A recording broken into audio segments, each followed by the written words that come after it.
El gobierno de la tarde. Regresamos al gobierno de la tarde, ya son las 5 en punto. Se integran a esta mesa Eddie Alcántara, don Rafael Fafa Taveras, Esteban Delgado, en compañía de José Luis Mendoza y quien les habla. Y con todo este equipo nos quedamos hasta las 7 de la noche. Buenas tardes para todo el equipo. Buenas tardes, Yulisa. Buenas tardes, Fafa. Buenas tardes, Esteban. Buenas tardes, José Luis. Buenas tardes al país que nos escucha a esta hora. Nuestros saludos para Yulisa Céspedes, don Fafa Taveras, Eddie Alcántara, así como José Luis Mendoza, los amables técnicos que nos acompañan aquí, los amables oyentes de esta Z101, el gobierno de la tarde. Saludos a todos. Bueno, el que tenga eso soy yo, porque ya tú y José Luis estaban aquí, un saludado de largo. José Luis y yo estamos pagos ya. Yo me siento muy bien hoy, sobre todo. Cuando venía para acá me llamaron unos amigos y me dijeron, hoy a las 7 de la noche hay un acto de recordación para uno que fue un amigo tuyo, el doctor Emilio Cordero Michel, en el Archivo General de la Nación. Agradecí la información porque saldré de aquí para ir al Archivo General de la Nación. Muy bien, hoy es un día interesante y sé que esto a Esteban le va a gustar. Vamos a dar lectura al segundo boletín de la tarde, iniciando por la noticia más interesante, o quizás se la dejo para el final. El comandante general del Ejército de la República Dominicana, Mayor General Estanislao Gonel Regalado, garantizó que la población dominicana debe sentir confianza de que la soberanía nacional está segura ante la situación de tensión que vive Haití. Indicó que el programa Cerco Fronterizo ha impedido la entrada de miles de indocumentados y contrabando de mercancías y que se mantienen alerta ante la situación que se vive en el vecino país. Se le puede decir al pueblo dominicano que la frontera está totalmente resguardada, sin inconvenientes, vigilada y supervisada por los oficiales superiores que están en la zona. Ahora sí me preocupa. Sobre la fuga de 70 presos de una cárcel haitiana, Gonel Regalado explicó que con relación a esto no hay nada oficial. Sin embargo, aclaró que estos son internos y preventivos y que la prisión de donde se habrían fugado está a 350 kilómetros de Pedernales. Todos los indocumentados que llegan a la frontera son depurados y devueltos a su país a través de migración, que es la autoridad competente, agregó el general del Ejército. El gobierno dominicano lanzará en marzo próximo una alianza contra la mortalidad materna e infantil, uno de los grandes desafíos del país en materia de salud, anunció este jueves el ministro Rafael Sánchez Cárdenas. La iniciativa arrancará el 1 de marzo en el norte y el este de Santo Domingo, donde se registra una gran cantidad de estos casos. Se espera que los resultados puedan verse en 6 meses, según el funcionario. Sánchez Cárdenas confía en que este programa, cuyo presupuesto inicial será de 25 millones de pesos, también ayude a reducir los embarazos en adolescentes, otro de los problemas del país, pues el 22% de las mujeres entre 12 y 19 años ha estado embarazada. De acuerdo con el último boletín de la Dirección General de Epidemiología, entre enero y diciembre del año pasado, fallecieron en el país 3.395 niños recién nacidos. El 74% de estas defunciones ocurrió en los primeros 28 días de nacimiento. Un reporte publicado el año pasado por UNICEF situó a República Dominicana entre los países con mayor mortalidad de recién nacidos, ocupando el lugar número 51 de 184 naciones analizadas. La central termoeléctrica de Punta Catalina, que se construye en la provincia Peravia, entrará al sistema el próximo sábado con un aporte de 40 megavatios, aseguró este jueves el ministro de Hacienda Donald Guerrero. Guerrero dijo que las expectativas son que el sistema va a contar con una planta eficiente, de bajo costo de generación, que va a reducir el costo promedio de las empresas distribuidoras. Se recuerda que la planta es presentada como una de las principales obras del gobierno de Danilo Medina y su construcción está a cargo de un consorcio encabezado por la brasileña Odebrecht.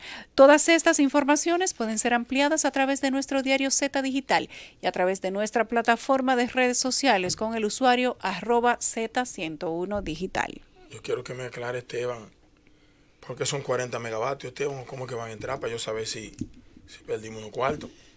Bueno, sobre las declaraciones del ministro de Hacienda. Sobre la cantidad de megavatios. De fecha y eso, pero sobre la cantidad de megavatios, lo que pasa es que es una planta de termoeléctrica. No hay que dar una prueba. Es gradual. La termoeléctrica entra en gradual. Esto es una prueba. Se prueba y la prueba entonces implica que primero se pone a circular o a operar la turbina con el generador. Claro. No necesariamente entra lo que genere de electricidad al sistema. No pueden entrar de golpe. Luego entran alrededor de 20, 30, 40 megavatios. Exacto. Se deja unas cuantas horas, se vuelve y se apaga, vuelve y se enciende. Sí, entonces se analizan todas las variables, temperatura, vibraciones, resistencia, todo eso. Vuelve y se pueden incluir 40, 30, 40, 50 megavatios al sistema.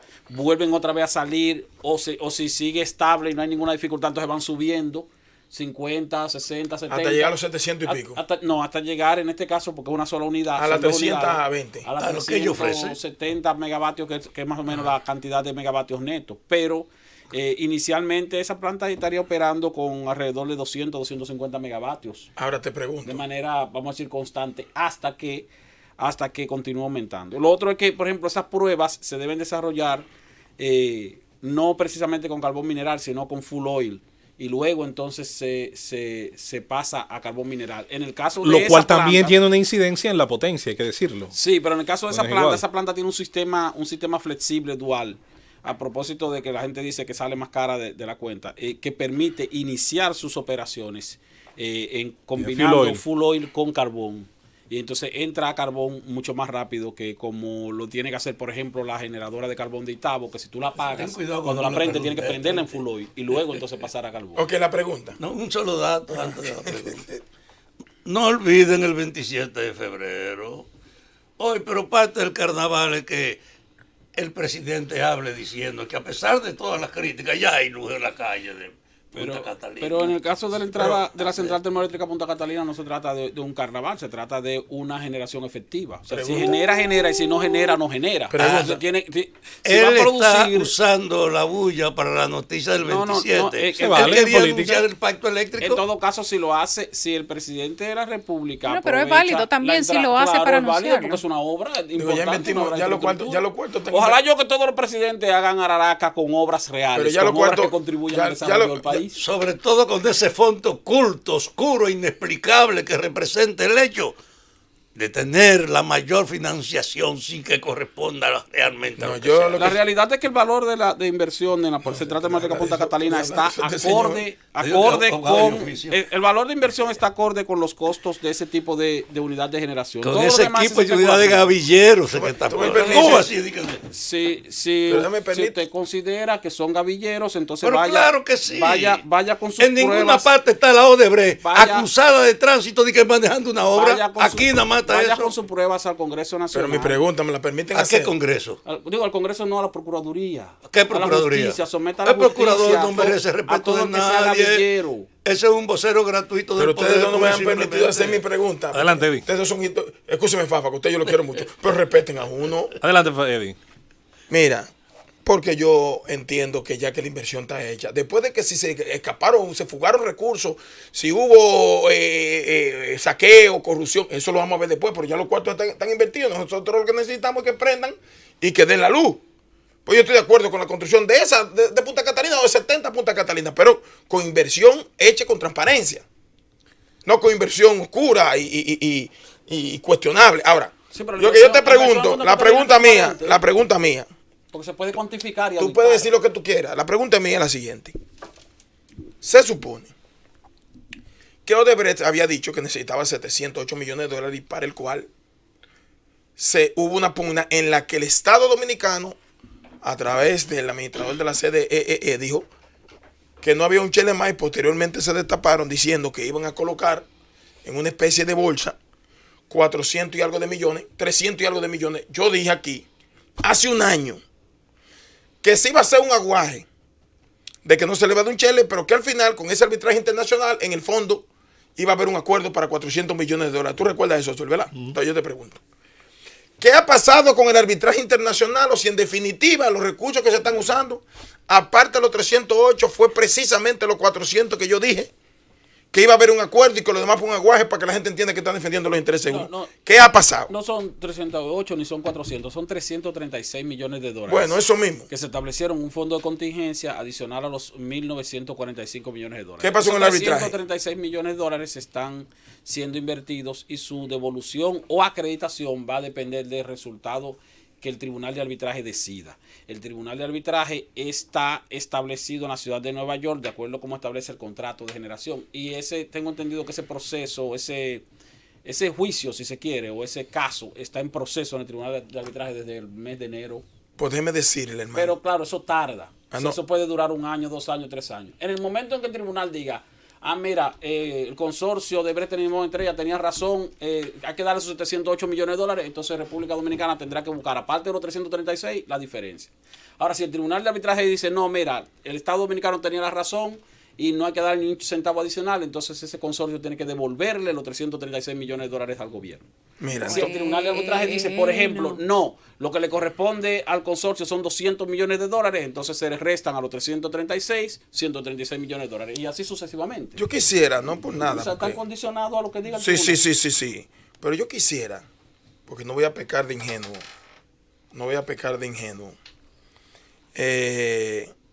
Yo quisiera que le explicaran al país, si es posible, si es mucho pedir, porque uno es un neófito. Y tampoco a uno hay que hacerle mucho caso. Pero uno tiene la información de que no hay ningún tipo de movimiento en el arbitraje, en la corte que está apoderada para ese arbitraje. O sea, que me digan a mí, ¿para qué día? Porque se supone que un arbitraje no es más que tú designar a una persona que es la que va a decidir el conflicto judicial si sugieren un contrato entre A y Y. Entonces se supone... ¿A qué tú te refieres como que no hay cobertura de medios? No, de medio no. Se supone que tiene que haber una etapa preparatoria en la que diga uno, mira, se depositó tal documento, ven tú la prueba, que hay proceso tal fecha. Entonces, yo quisiera saber en qué va ese proceso, si ciertamente se está en la etapa preparatoria para que después entonces el tribunal que está apoderado como árbitro decida al efecto. Porque uno no sabe si es verdad que el arbitraje va en pie o eso se terminó ahí. O sea, es un pedimento que uno hace que tiene derecho como dominicano. Porque a esta altura de juego... No, pero de que si se está conociendo, eso se puede Está encontrar. bien, exacto. Porque ese tribunal tiene, obviamente, Claro, encontrarlo. unas actas. Claro. Y ¿Dónde que está el problema? Que tú lo busques y no encuentres el proceso preparatorio. El gobierno... Entonces, ¿dónde está? ¿Quién lo tiene? Los abogados que le informen a uno en qué etapa estamos. El gobierno contrató una firma de abogados. Ahora Exacto. no tengo- Ojalá que llamaran y dijeran en qué etapa estamos. ¿Me no tengo, entiendes? no tengo el nombre. Solamente de la para firma. Los saber. informes, Es una- simplemente. Simplemente. Es No una importa. firma que está establecida creo que en Boston. Es una Pero firma háblate con la internacional. Procuraduría para que nos llamen y Pero nos expliquen esto. no la Procuraduría porque es una firma de abogado internacional. Pues ellos Eso no- saben. Eso no tiene nada que ver con la Procuraduría. Claro que seguro la consultan al instrumento jurídico del gobierno No, para se, hacer con- cualquier se designación. consultó al consultor jurídico del Poder Ejecutivo. Ajá. Y entonces entre el consultor jurídico del Poder Ejecutivo, así como la CDEE y la Administración de Punta Catalina, creo que en coordinación también con el Ministerio de Hacienda, se eligió una firma de abogados internacional bastante prestigiosa. Ahora no tengo el nombre, no quiero no quiero traicionarme buscando un nombre de memoria. Llámate al que tú Y entonces creas esa firma de que tú abogados puedes se- dar una información. Esa firma de abogados está en proceso, pero eso se anunció, eso salió en los medios de comunicación, eso es público. Eso está en el... El gobierno de la tarde.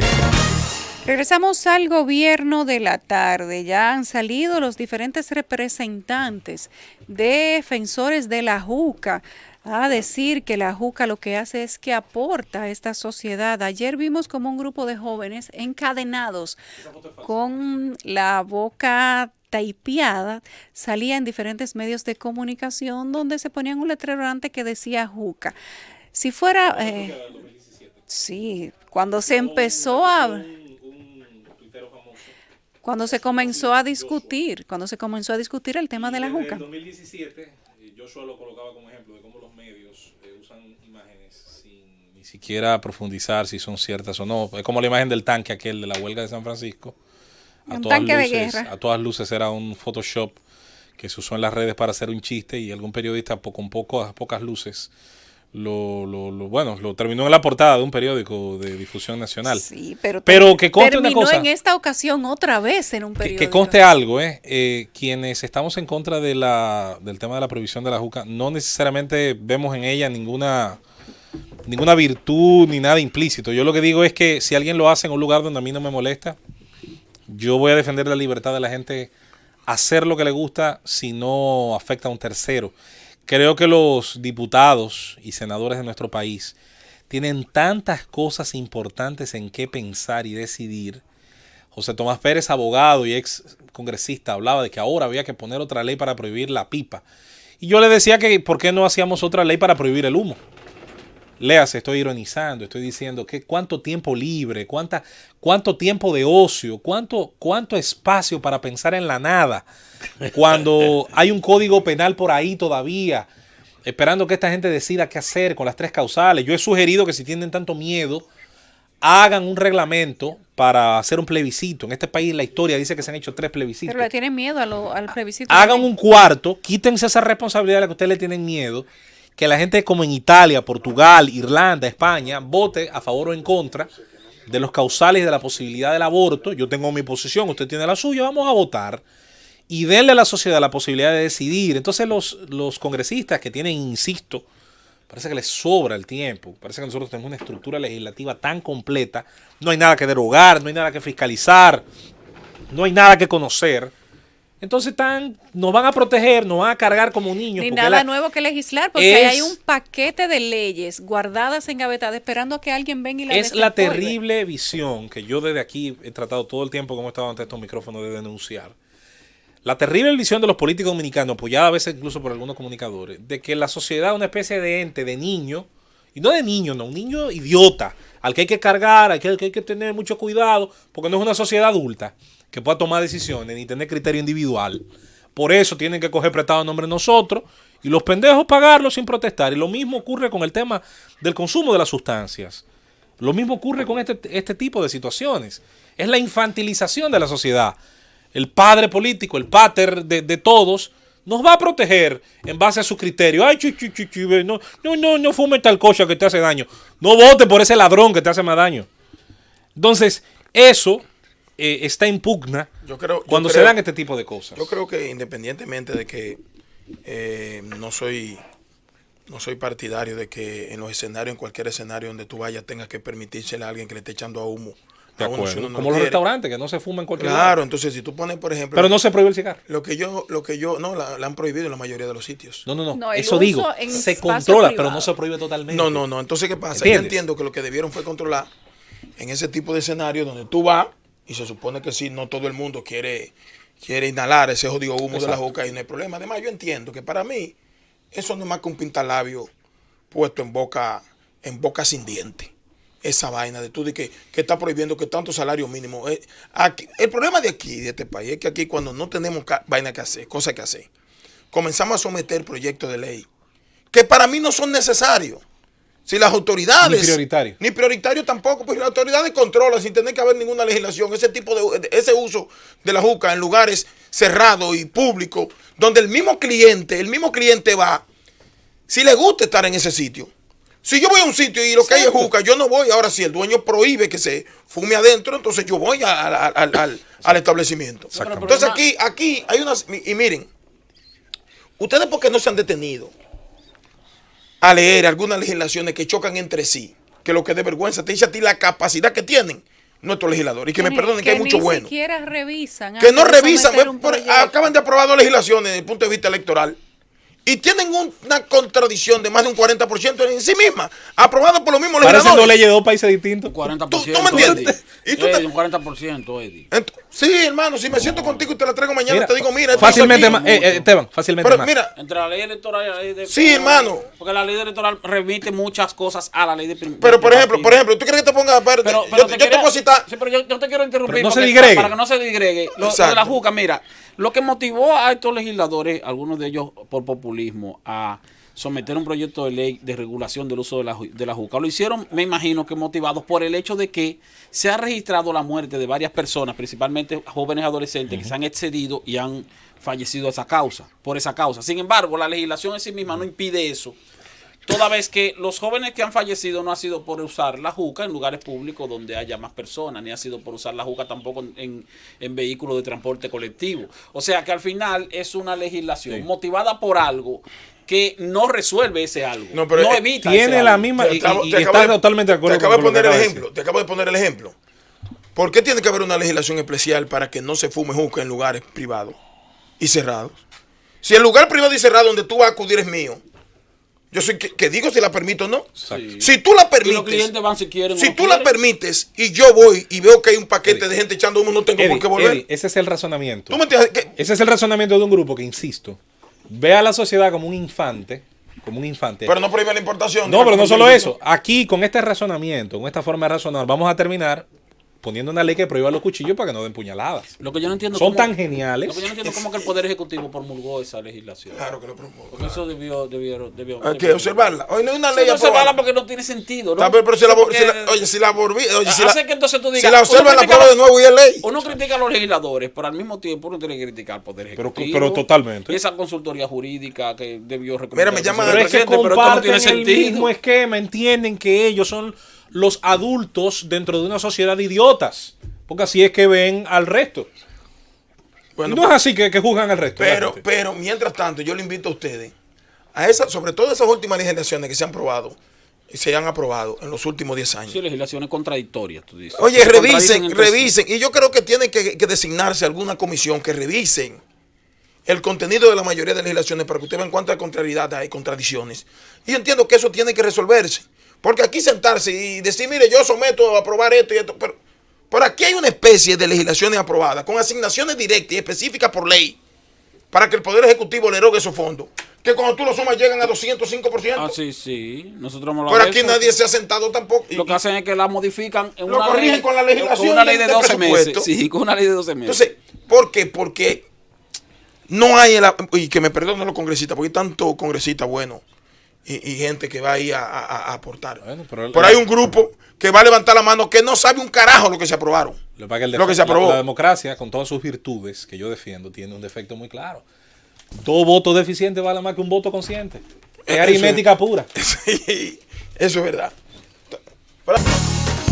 El gobierno de la tarde. Regresamos al gobierno de la tarde. Entramos casi en los comentarios individuales. Son las 5:28. Saludos cordiales para todos nuestros amigos de la comunidad de redes sociales y todos los que están en el chat en vivo de la Z101.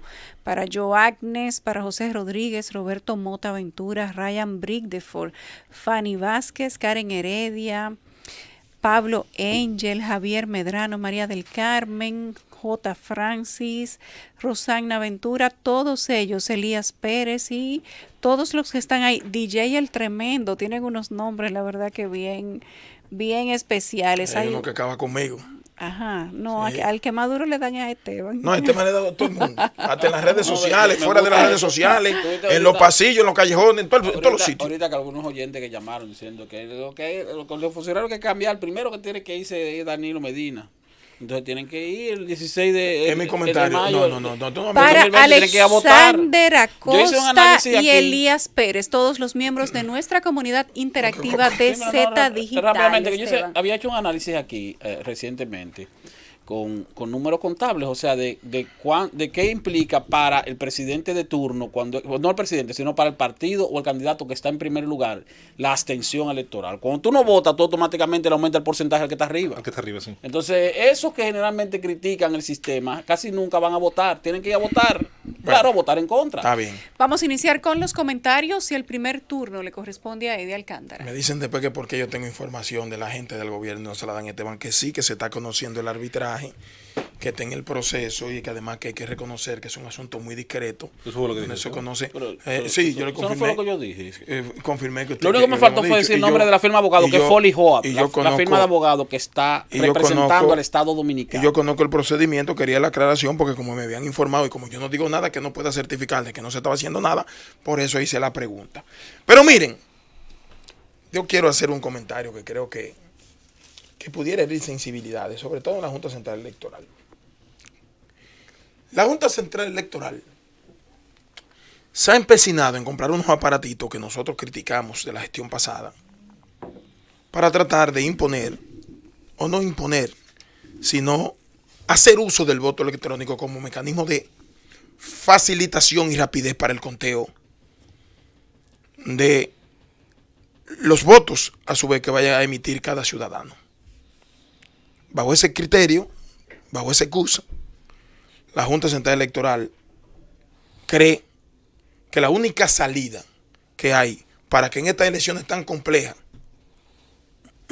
puedan salirse airosos desde el punto de vista de los procesos electorales que se avecinan, que se celebrarán en el año 2020, es precisamente a través de los aparatitos electrónicos. Y yo estoy en creer, y tal vez puedo eliminar el creer, y decir que estoy convencido y seguro de que la Junta Central Electoral está entrampada con estas dos legislaciones. La Junta Central Electoral no sabe por dónde comenzar a montar la primaria. Lo voy a decir con responsabilidad y voy a decir por qué. Hace un año el encargado del montaje de elecciones, el director de elecciones de la Junta Central Electoral, una persona muy preparada, brillante, muy trabajador, tenía todo el manual y los calendarios de la celebración de los procesos internos y los procesos generales. Uno para si entraban en vigencia las legislaciones y otro para si no entraban en vigencia, porque se adelantó a los acontecimientos. Correcto por él. Pero ¿qué resulta? Que el Congreso Nacional no escuchó el llamado mediante clamor que le hacía la Junta Central Electoral de que si se aprobaban los mecanismos de elección que estaban estampados en la ley del año 2013 y lo certificaban en la ley electoral, no era posible que ellos pudieran montar ese proceso electoral con éxito. También dijo que eso de primarias abiertas era demasiado difícil de que ellos pudieran intervenir en ella, que no sea a través del montaje de un proceso que pareciera unas elecciones generales. Y montar un proceso de primarias abiertas y otro de primaria cerrada y otro de primaria parcial en partidos políticos genera una complejidad que yo estoy convencido que la Junta hoy no sabe por dónde comenzar. La Junta no sabe por dónde comenzar.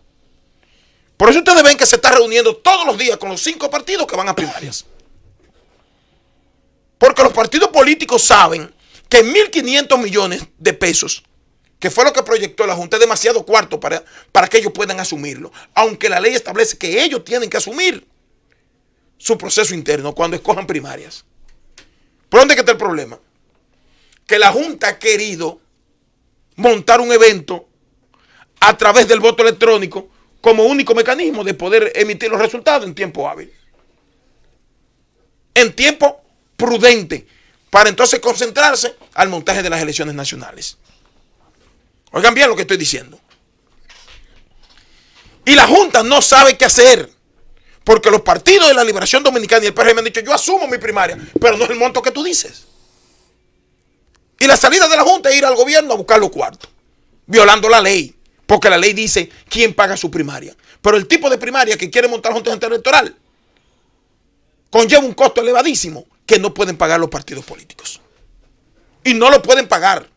Si usted le permite que el PLD, si en esa legislación hubiesen estampado solamente en los articulados que obligan a la Junta al montaje, de que la Junta iba a supervisar ese evento, esa primaria del PLD que es abierta y simultánea con unos 7 millones que hay en el padrón de la Junta, su montaje no iba a pasar de 150 millones de pesos. Al PRM no le cuesta 50. No le cuesta 50. Y ahora el tranque está en que la Junta dice son 1.449 millones. Y el PRM dice, yo lo asumo, pero yo voy a pagar tanto porque eso es lo que me cuesta a mí. Pero la ley obliga a que sea la Junta que lo monte. Pero también, oigan esto, también la Junta comenzó a instruir a todo el personal que va a trabajar en los procesos de primaria y en los procesos generales. Y en ninguna de esas instrucciones que se le dio al personal contempló la preparación a ese personal del manejo del voto preferencial con los regidores. Busquen el manual para que ustedes lo vean. La Junta no está preparada para el voto preferencial con los regidores. Y se lo dijo también al Congreso Nacional. Y terminó aprobando lo que le da la gana sobre la base. Que yo te apruebo y tú como organismo lo que tienes que hacer es que ejecutar la ley. Perfecto. Y yo creo que va a ser un desastre. Primero las primarias. Y después el conteo preferencial de los regidores. En un país donde solamente se cogen 190 diputados y nunca han terminado de contabilizar la totalidad del voto preferencial de los diputados, que se le enseñen en la Junta, que se le envíen. Cuentan un 20, un 30% y después comiencen a escoger los diputados por proyecciones. Por ende, si cuando, por ejemplo, en Villamella, que se divide en 4 bloques grandes, comiencen a contar los de Villamella y un diputado se concentró en Sabana Perdida, aunque tenga todos los votos para ganar, cuando comiencen a proyectar no le cuentan lo de ellos. Eso está pasando en todos los procesos. Y tengo la prueba en la mano. A mí me pasó en el 2006. Con 9,000 y pico de votos cuando sacaron la proyección. Se encaramó una que sacó 4,000. Porque no terminaron el conteo yo con todas las actas. A mí me pasó. Y yo lo tengo en la mano. Ah, no, fue que se proyección. Entonces, se irrespetó el voto del electorado. Eso es una violación constitucional. Pero se quedó así. Ahora no es verdad que hay capacidad para contabilizar 3,000 y pico de votos preferenciales entre regidores y vocales. Aún más cuando dividieron los distritos municipales de los municipios cabecera, que van a ser votos separados. Y la Junta no sabe qué hacer. Y yo le voy a pedir a la Junta, además de todo lo que le he dicho, que se reúna con los partidos políticos y que busquen un mecanismo de que estos puedan salvarlo, porque si no va a ser un tollo el montaje de la primaria, los resultados de las primarias y las elecciones generales. Peor que cuando no había legislación. Anote lo que se lo estoy diciendo hoy. Y eso de que del aparatito. Yo estuve leyendo un artículo que salió en el periódico de una entrevista que se le hizo a Delia Ferreira Rubio, presidenta de Transparencia Internacional, que ha dicho que el voto electrónico no garantiza transparencia y pueden ser alterados los cómputos, el escrutinio puede ser alterado. Todo método puede ser alterado, pero, hay que decir que las democracias más claras del mundo usan el voto electrónico. No, te voy a decir que no, te lo voy a decir ahora mismo, porque aquí están los datos, que ella lo emitió todo. Eso decían. No, te lo voy a decir, no es verdad. Te lo voy a decir. Todos los países han hecho esa evolución. No, pero te voy a decir que no es verdad. Aquí están los datos y te lo voy a presentar, que lo digo ella, que trabaja con ese tema. Mira, el sistema del voto electrónico es peligroso toda vez que no garantiza el voto secreto ni tampoco la integridad de los resultados en los procesos electorales. No hay ningún tratado internacional que diga que las elecciones tienen que ser rápidas y modernas, que es lo que nos está diciendo la Junta, que va a utilizar los aparatitos electrónicos procurando rapidez. Aquí nadie quiere rapidez, sino transparencia y que los resultados sean reales. Pero ambas cosas son exigibles. Pero el presidente de la Junta hizo una demostración hoy. Miren esto. Que evita, mira, que demostró que no hay trazabilidad. Permíteme, mira. Refutando a esa señora. Está bien, puede decir lo que sea, porque le mientan estos datos que ella dio, que lo voy a repetir yo. El presidente de la Junta lo Está bien, porque le mientan ellos. Yo voy a hacer uso de eso, porque lo busqué después en internet, en la web, y me di cuenta que ciertamente era como ella estaba diciendo. Dice, Ferreira Rubio dijo que en Alemania, por ejemplo, la Corte Constitucional declaró inconstitucional el voto electrónico, porque no garantizaba transparencia en Alemania. Dice, de los 20 países más desarrollados, el único que usa este sistema es Estados Unidos, y no en todo el territorio, sino en el 35% de sus electores, explicó. De igual manera detalló que Holanda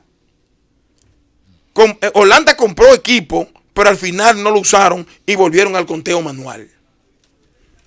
Refirió que solo 4 países en el mundo, o sea, no la mayoría de países, no, como me está diciendo José Luis, que solo 4 países en el mundo utilizan el voto electrónico, que son Venezuela, Brasil, la India y la República Democrática del Congo. Me tocaba mencionar un quinto, Estados Unidos. ¿Tú ves cómo eso se...? No, el 35%. ¿Pero lo usa o no? Sí, claro. Si son 35, lo usa. Perfecto. ¿Cuántos países hay en el mundo? Bueno, pero tú mencionas que son 4 y acabas de decir 5. Está bien, te estoy diciendo que hay una contradicción. Está bien, son 35, son más de 50 países. No, 100 y pico de países. Aquí hay 5 países que lo están usando, y los que lo tenían anteriormente lo han desechado, porque no hay garantía de transparencia en el escrutinio. Yo creo que eso hay que actualizarlo. Las pasadas elecciones en Colombia fueron voto electrónico. Está bien, bueno, perfecto. Yo estoy haciendo uso. Y se supo a la medianoche. Soy un neófito en esa investigación, y cuando yo busco ciertamente en cada país y veo qué tipo de escrutinio tienen y qué tipo de proceso y cómo llevan el proceso manual. Porque todo tipo de proceso, como parece tú lo dices, que tampoco es la panacea el que usamos. Bueno, pero no es así. ¿Y tú te crees que nosotros estamos tan preparados o más preparados que esos países que han desechado el voto Pues si electrónico nos para basamos imponerlo. en eso, Pero- ni carro usáramos porque se accidentan. Pero no me digas eso, porque acabamos de vivir un proceso que fue traumático, donde compraron unos aparaticos, una empresa que lo que hacía era que lo alquilaba, y por ganarse unos cuartos, Sí.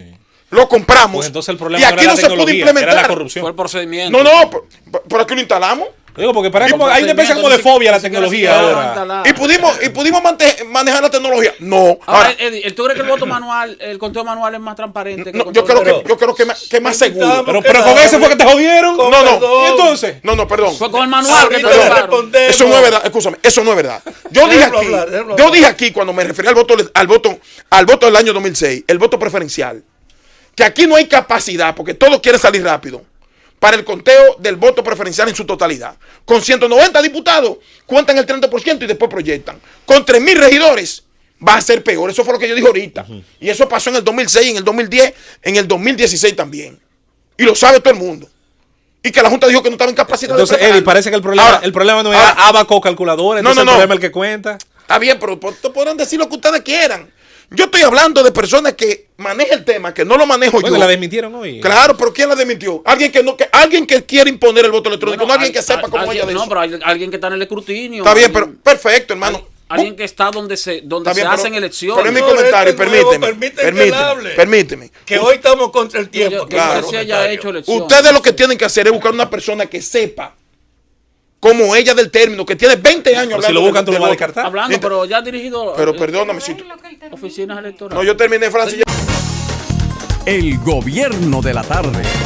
Regresamos al gobierno de la tarde, ya son las 5:46. Escuchamos los comentarios por parte de todo el equipo del gobierno de la tarde y es momento de escuchar el de Esteban Delgado.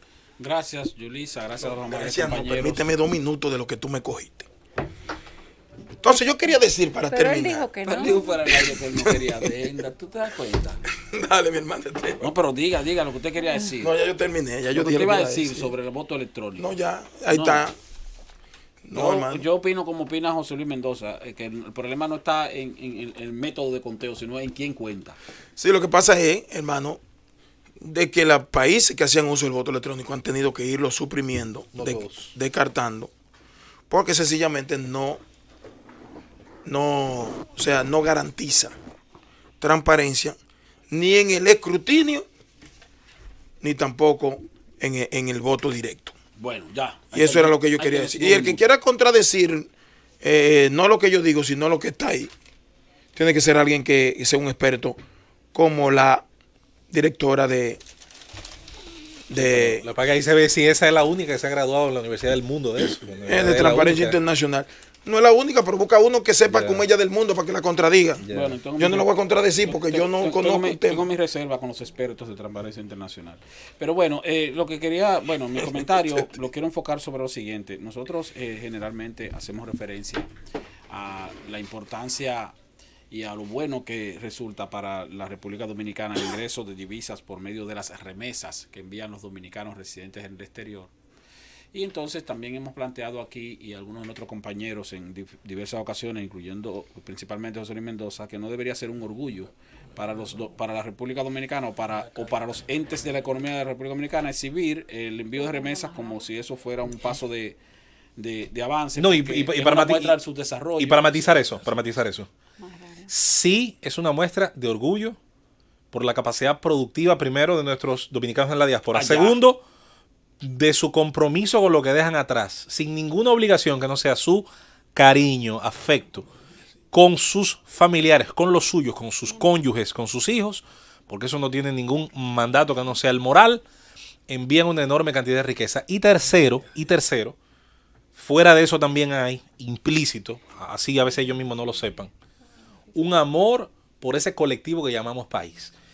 Ahora bien, lo que no puede presentarse nunca, y quiero matizar eso para que no vaya a haber confusiones, ningún gobernante de este país puede decir, miren qué orgullo, mandaron tanto, porque primero los que se fueron porque usted fracasó, porque usted y los que son como usted expulsaron dominicanos de aquí, generando exilio económico.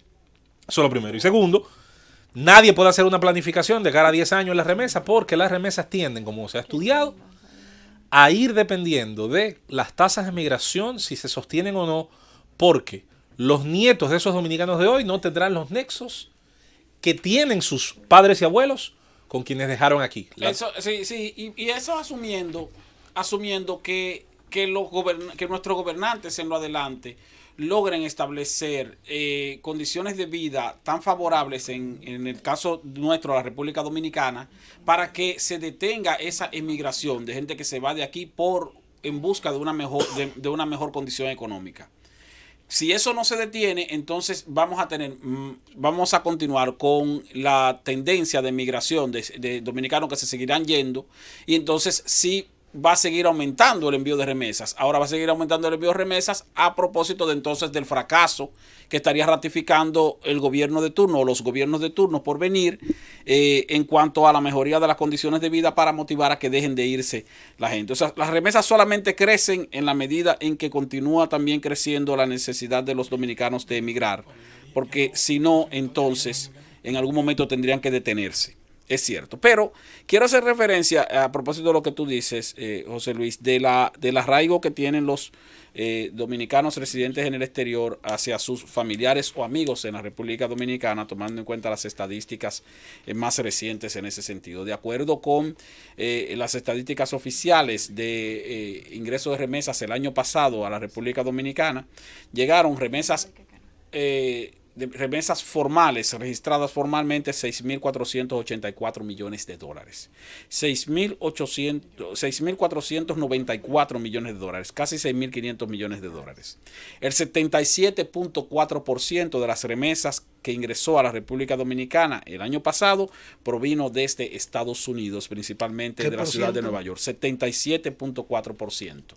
Luego, lo pensé en meses, 500 millones mensuales equivale eso, a 510 millones mensuales. Exactamente, eso más o menos. Entonces, la segunda nación que en envío de remesas a la República Dominicana es España, con un 10.6% del total enviado. Luego siguen otros países como Italia, desde donde vino el año pasado el 1.3% de las remesas.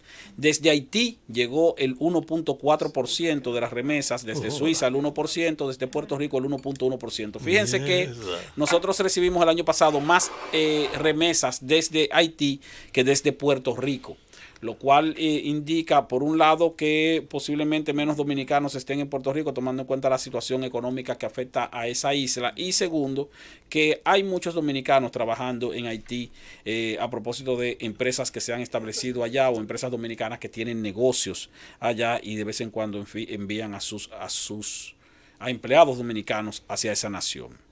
Desde Estados Unidos, o mejor dicho, el total de transacciones que se realizó el año pasado, o sea, el total de envíos formales, fue de 25.4 millones de envíos o de transacciones de envíos de remesas. Desde Estados Unidos provino alrededor de 20.4 transacciones que representaron el 80.3%. Si nos fijamos, entonces se parece un poco el porcentaje de la cantidad de dinero que viene desde Estados Unidos, 77%, con el porcentaje de transacciones alrededor de un 80%. Sin embargo, las transacciones desde España representaron el 6.7%. Alrededor de 1.700.000 transacciones. O sea, en términos porcentuales se realizaron menos transacciones. ¿Por qué? Si se realizó menos de un 10% o 10.6% de transacciones, el envío de remesas equivale a 10.6% en términos de dinero? Porque los dominicanos residentes en España tienden a enviar más dinero por transacción, en promedio $338 por transacción, en términos promedios. Los dominicanos en Estados Unidos envían en promedio $211 por transacción. Nos sigue en tercer lugar, incluso por envío, por monto de transacción, Haití, desde donde vienen las transacciones por el orden de los $208 por envío, de acuerdo con las estadísticas oficiales publicadas en esta ocasión, o en este caso por el Banco Central, que es quien lleva las cuentas nacionales en ese sentido. El 66% de las remesas que entró a la República Dominicana se pagó en moneda extranjera, es decir, en dólares, una tercera parte, más de 4.000 millones de dólares. de las remesas enviadas se pagaron en dólares, las recibieron los receptores en dólares, y el 34% los receptores aquí las recibió en pesos dominicanos, o sea, al cambio. De acuerdo con las estadísticas, también se establece que de los receptores aquí en la República Dominicana, el 45% de las remesas fue enviada a personas o a dominicanos del género masculino, y el 54% a personas del género femenino, lo cual puede tener su explicación en el hecho de que posiblemente haya más ciudadanos dominicanos varones trabajando en Estados Unidos y enviando sus remesas a familiares aquí. Eso es una tendencia que se da también en el ámbito mundial, puesto que generalmente la clase trabajadora está integrada más por hombres que por mujeres, y eso también tenemos que entenderlo. En cuanto a la recepción por ciudad, ahí sí hay unas estadísticas que no necesariamente se pueden corresponder con la realidad. Dice que el 31.8% de las remesas que ingresan a la República Dominicana ingresan al Distrito Nacional. Permítame que te interrumpa, darte un dato que produce tu declaración. En Haití, el Grupo M tiene una zona franca con 20.000 dominicanos trabajando en Haití, que es lo que explica por qué en Haití puede venir en una notable dosis. Y en Petionville, por ejemplo, servicios como el de salón de belleza lo ofertan casi en su totalidad dominicanas. Sí, dominicanas. Así como ciertos servicios técnicos que lo dan técnicos en la isla, camioneros. Varias empresas constructoras también que están trabajando allá. Dice sí. que Limber Cruz es quien tiene eso. Yo no sabía de una existencia de ese no sé si son 20.000 trabajadores dominicanos allá. O sea, no sé, habría que ver. Pero es mucho. Sí, es mucho. Pero además si está establecida en Petionville, son empleadores. Es un empleador que emplea tal vez más ciudadanos haitianos que dominicanos del otro lado de la isla. El 31.8% de las remesas que llegaron por el Distrito Nacional, el 14.9% llegó a Santiago, el 9.6% a la provincia de Santo Domingo. Entonces La Vega recibió el 4.2%, Peravia el 3.3%, San Cristóbal el 2.9%, la provincia de Duarte 5.3% y la Puerto Plata el 3.1%. Ciertamente. Ahí sale cuánto me llegó a mí. No tiene ahí. No sale. Pero esas estadísticas en cuanto a los porcentajes del ingreso de remesas no necesariamente se corresponden con la realidad, por el hecho de que posiblemente entren o lleguen muchas remesas transadas por el Distrito Nacional y no precisamente porque vayan dirigidas a personas residentes en el Distrito Nacional, sino porque el Distrito Nacional es que tiene la mayor parte de las instituciones donde se hacen transacciones formales. ¿Y cuántos salen de aquí? No se dice cuántos salen de aquí, de dominicanos que fueron allá en busca del sueño americano y uno tiene que estar mandándole de aquí para allá. pero sí hay un importante envío. Hay poco, pero hay, ¿verdad? Hay un importante envío de remesas como quiera, desde aquí hacia el exterior. Por ejemplo, los haitianos, los ciudadanos haitianos que residen aquí, que envían hacia sus familiares en Haití. Se estima que las remesas enviadas de haitianos residentes aquí hacia Haití está cercana a los $1.000 millones. Creo que una cantidad consta que el número no es más alto porque muchos prefieren llevarlas de bolsillo. Sí, que no se registran. Claro. También están los venezolanos que envían remesas allá, pero también está, y es un elemento interesante, la cantidad de estudiantes dominicanos que hay en el exterior y que los padres aquí tienen que mandarle sus remesas. O sea, eso es un asunto prácticamente obligatorio. Finalmente quiero detallar que el 23% de las remesas que llegaron a la República Dominicana llegaron a través de transacciones mediante instituciones de intermediación financiera, mientras que el 76.3% vino a través de empresas remesadoras. Esa tendencia de instituciones financieras transando remesas ha ido en crecimiento, aunque todavía es bajo, 23%, pero ha ido en crecimiento y permite incluso que esa transacción se torne más barata y al mismo tiempo más expedita, más rápida. Eso es lo que quería referir sobre el área de las remesas, que como dije, el año pasado alcanzaron los $6.494 millones, un crecimiento favorable tomando en cuenta que en el año 2017 fueron $5.911 millones, y que esas transacciones y esos montos no incluyen, como dijo José Luis Mendoza, las remesas de bolsillo, que pudieran representar tal vez una tercera parte de ese monto y que no aparecen como ingreso de divisas efectivo a la República Dominicana. El gobierno de la tarde. Este es el gobierno de la tarde, esta es la Z101, ya son las 6:01, momento del comentario de José Luis Mendoza. No, José Luis le voy a coger 2 minutos A la también. que me deriva cogió. se fue. Bien, se vale. Pero ven acá. De hecho, vamos más adelante, porque para no repetir experiencias quizá del pasado que no han sido las mejores para los oyentes, yo mañana les prometo hablar del tema del voto electrónico, porque es bueno recordar que la tecnología se implementa en las elecciones votando, contando y transmitiendo información. Son las formas las cuales el uso de las tecnologías, sobre todo la telemática quiere decir transmisión de datos a distancia. Todo lo que es tele implica distancia. Por eso televisión, entre otras palabras muy conocidas por todo el mundo, tienen el prefijo tele. En ese sentido, y sin que eso necesariamente conlleve un posicionamiento relacionado al tema actual, ni de la Junta, ni de las elecciones del 2020, el uso de las tecnologías en el entorno electoral es altísimo. Algunas en el voto, como los casos que Eddie citó, que son más de 4, eran 5, después van a ser 6, 7, van a ser más. Y algunos prefieren hacer su uso en el tema del escrutinio. No, para que sea más, tú tienes que la decir parte el del nombre escrutinio, claro, por supuesto, la parte del escrutinio, que es distinta a la parte específicamente del voto, es sumamente necesaria, sobre todo en sociedades, en democracias de altísimo volumen. El caso que citó Eddie de Estados Unidos, donde un 35% de su mercado electoral, el dato que él citó, dice que se usa. Bueno, toma en cuenta que es una de las democracias, después de la India, de las que tiene modelo democrático representativo más numerosa del mundo. Es decir, es un volumen de votos importante y por eso cualquier cosa que coincida con la de aminorar el tiempo para ofrecer resultados es importante. Yo sí creo que el tema del tiempo, así como el de la transparencia, una cosa no es la antinomia de la otra. Las sociedades modernas necesitan que la sociedad, en la mayoría de los casos, se vaya a acostar sabiendo con toda probabilidad quién ganó las elecciones o quién está más cerca de convertirse oficialmente en su presidente, su senador y demás. Eso no solamente por un tema de la prisa con la que se vive, no.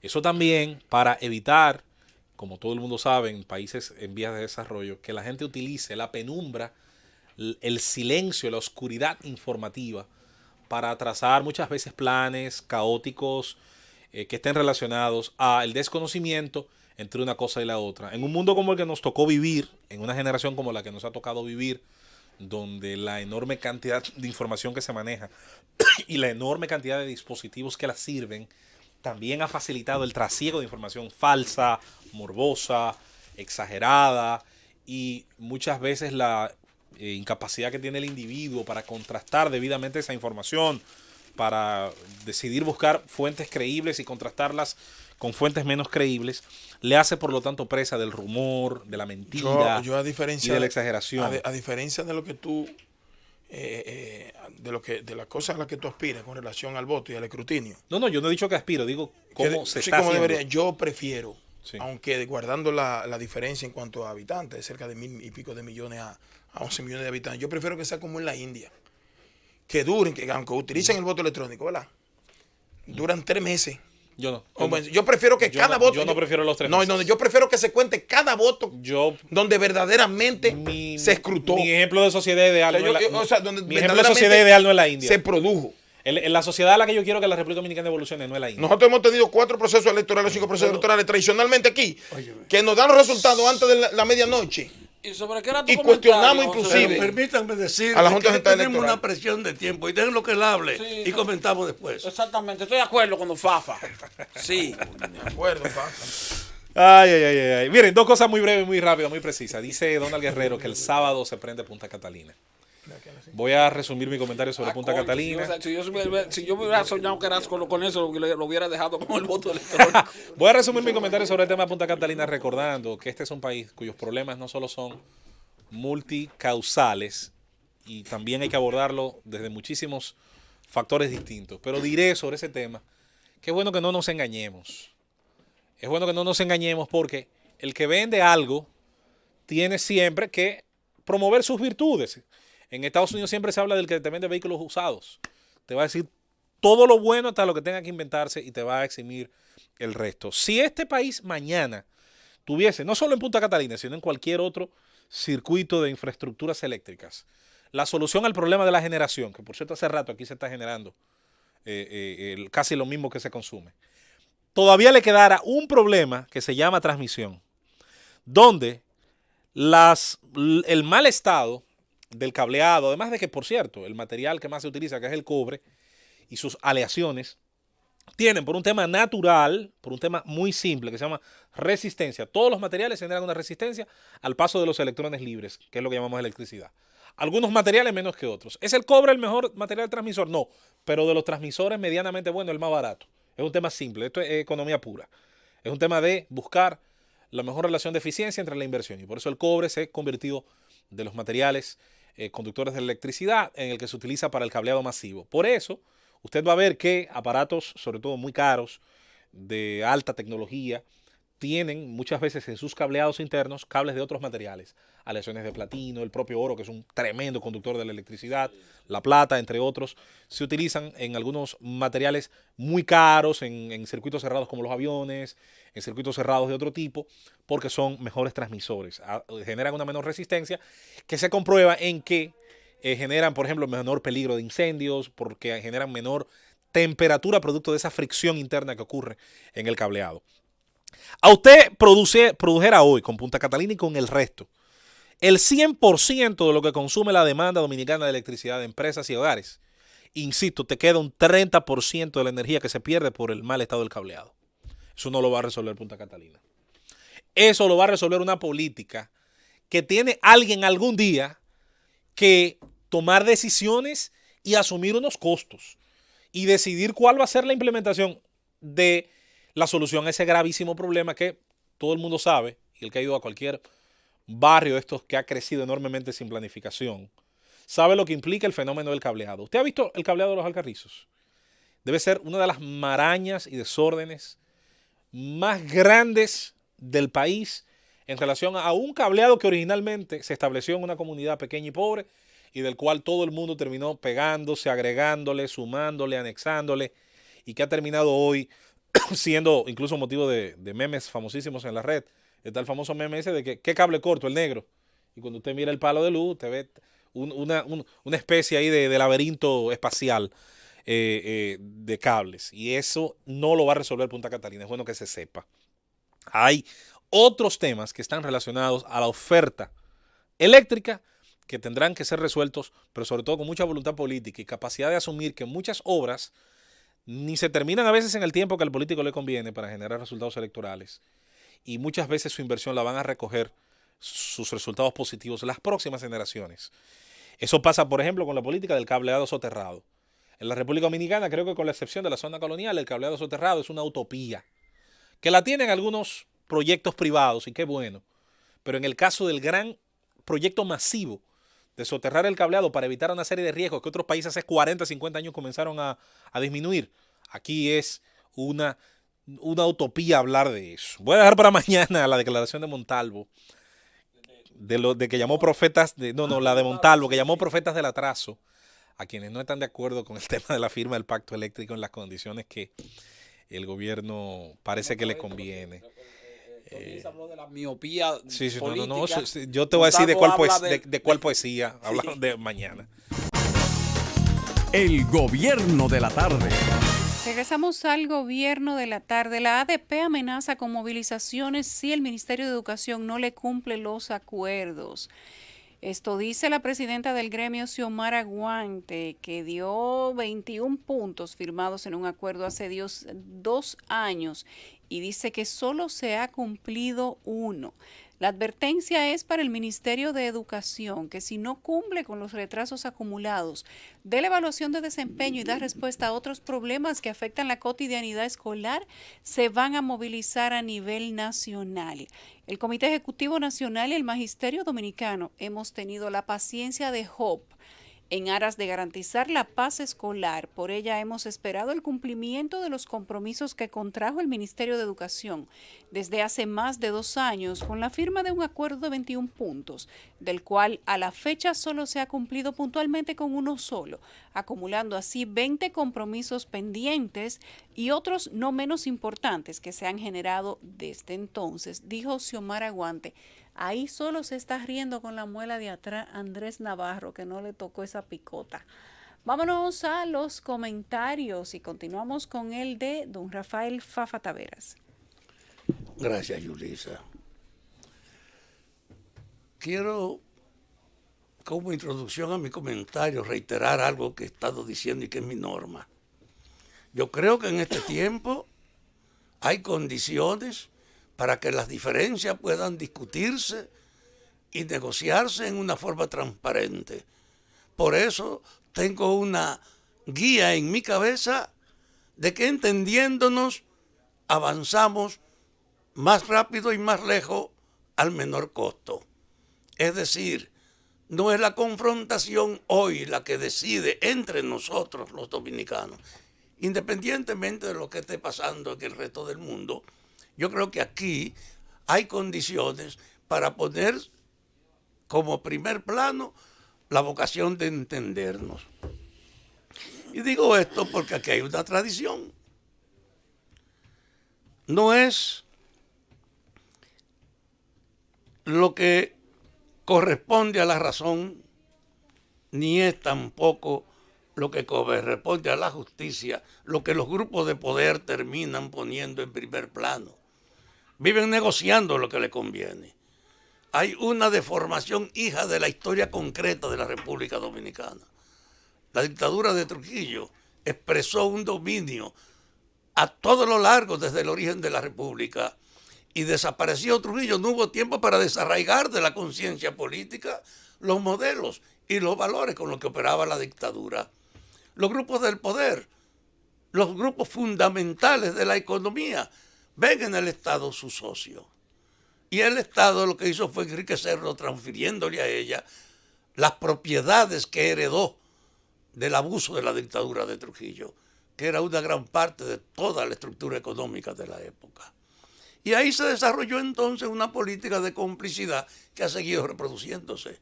Para un empresario le corresponde, y es más rentable, estar bien con el gobierno y entender que lo interesante es que el gobierno de verdad esté al servicio del mercado. Algo que en los criterios actuales de la economía es una guía para toda una época. Lo repito, que el Estado se ponga al servicio del mercado. Y desde ese punto de vista, los grandes mercaderes tienen en primer lugar una relación de sociedad, de complicidad o de encubrimiento en función de los beneficios que representen las buenas relaciones con el poder. Eso ha funcionado. Pero yo le quiero decir a los empresarios dominicanos, tienen que revisarse. Hoy, en el pacto eléctrico está poniéndose en evidencia esa situación. Muestran un pedido en función de que ellos creen que le conviene a ellos y al gobierno, después de estar 4 años discutiendo, le conviene que aunque una disidencia tan importante como el Observatorio Público de la Universidad del Estado y el principal partido de la oposición se retiraron mientras discutían, aduciendo que no le hacían caso a sus reclamos y a su punto de vista, y entregaron escritos 10 puntos, en el caso del PRM, 10 puntos que sugerían debían discutirse. Sin embargo, tú oyes a los empresarios interesados como que eso no tiene importancia. Lo importante es que aprobemos esto y después adentro resolvemos, porque su práctica no es la de la representación, sino del aprovechamiento. Ese empresariado tiene que entender para el mundo de hoy que las cosas son distintas.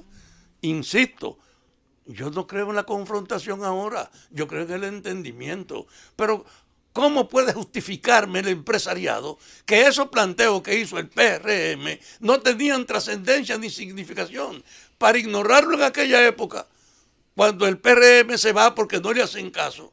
Y ahora, cuando quieren publicar la parte en la que coinciden ellos y el poder, entonces creen que es el PRM responsable de que no se firme. No, es la visión tradicional de efectivamente preocuparse solo por estar bien con el gobierno, no por la razón, no por la representación. Y yo les digo, lo transparente y lo justo hoy son virtudes que imponen modificar la conducta donde cualquier arreglo podía hacerse y no había ninguna preocupación. Hoy no hay arreglo clandestino ya. Hoy no se puede plantear ignorar a los otros. Y desde ese punto de vista, el pacto eléctrico ha servido para poner sobre la mesa esa herencia que está pendiente en el alma, sobre todo del poder económico que está cerca del poder político y que usa el poder político como un apoyo. Y no le importa si tiene razón, ni si corresponde a la democracia, ni si es transparente. Por eso han tenido el descaro algunos empresarios de lamentar que no se apruebe el pacto como estaba, sin hacer referencia a que ellos tienen la culpa por no haber hecho caso, por no haber discutido las demandas de los sectores que aún con la representación de ser la mayoría de la oposición hicieron. La democracia de hoy no puede hacerse ignorando e integrando. Y desde ese punto de vista yo no tengo ninguna duda de que las disidencias no pueden ignorarse. Hay que discutirlas si usted quiere efectivamente lograr un consenso. Pero usted no puede con maniobra ignorar las diferencias y entonces presentarse como el promotor del logro cuando usted ha cerrado el paso para que ese logro sea representativo. Yo le digo que la sumisión al poder, lejos de la razón y de los derechos de los demás, no tiene nada que ver con la democracia. Y en el mundo de hoy, lo inmediato y el futuro, donde cada vez la transparencia se impone, no es fácil entretener con cuentos para seguir engañando al pueblo. Yo deseo que los empresarios demócratas no se queden rendidos creyendo que su primer problema es estar bien con el poder. En cualquier parte el empresariado es un contrapeso que facilita la mediación entre el pueblo, la disidencia o el poder, pero no puede ser una fuerza que simplemente en aras de estar con el poder ignore las razones y las lógicas. Porque en la democracia usted no puede ignorar a los sujetos que participan en ella. Y cuando se discute un tema, tampoco usted puede pasarle una cruz a lo que ellos digan, porque basta solo con que ellos y el poder estén de acuerdo. No, esto es una democracia, una caricatura de democracia. De ahí que yo no tengo ninguna duda de que el poder al servicio del mercado y el mercado como matriz de las decisiones públicas no puede seguir imponiéndose hoy. Hay que tener una apertura. Adiós al derecho de la parte de la población entonces fuera de la élite que decide. Es eso la práctica. Lo honorable es usted que tiene medios para divulgar lo que usted cree y entonces venderlo como una razón. La vida de hoy es parte de un cambio muy grande de la historia. No estamos en el ayer. Algo que nuestro empresariado debe tomar en cuenta. Hoy hay que saber que el mundo nos ofrece un escenario distinto. Yo quisiera que ese incidente de que no se ha firmado el pacto, que alguna gente relacionada con el gobierno dicen que el gobierno está feliz porque él no lo quería. Y yo le digo, entonces, igual que los empresarios que critico, el gobierno es un relajo. Lo que le importa es aprovecharse de las situaciones. ¿Dónde está su voluntad de servicio?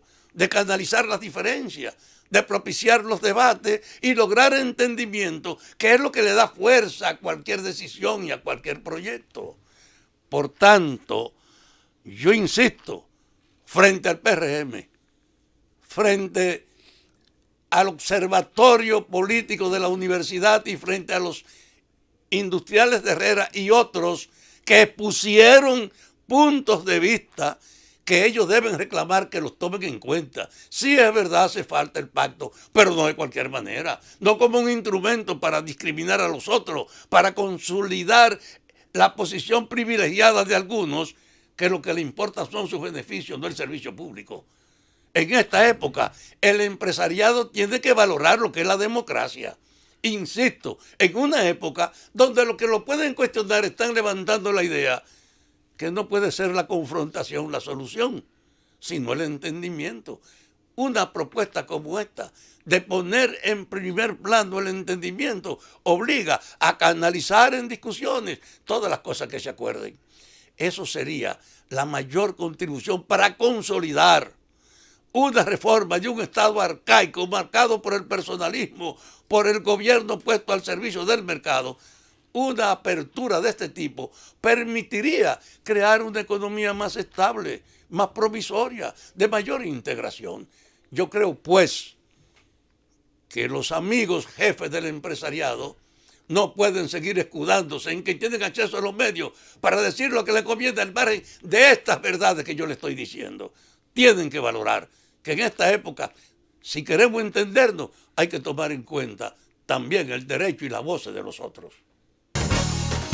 El gobierno de la tarde.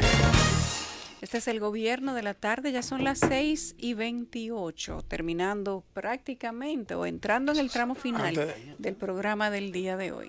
Antes de tu comentario o del invitado, es decir, mira, Aquí están los invitados. Ya comenzó Víctor Díaz Rúa a hacer su planteamiento de defensa frente a la acusación y las pruebas que presenta el Ministerio Público ante el juez especial de la Suprema Corte de Justicia, Ortega Polanco.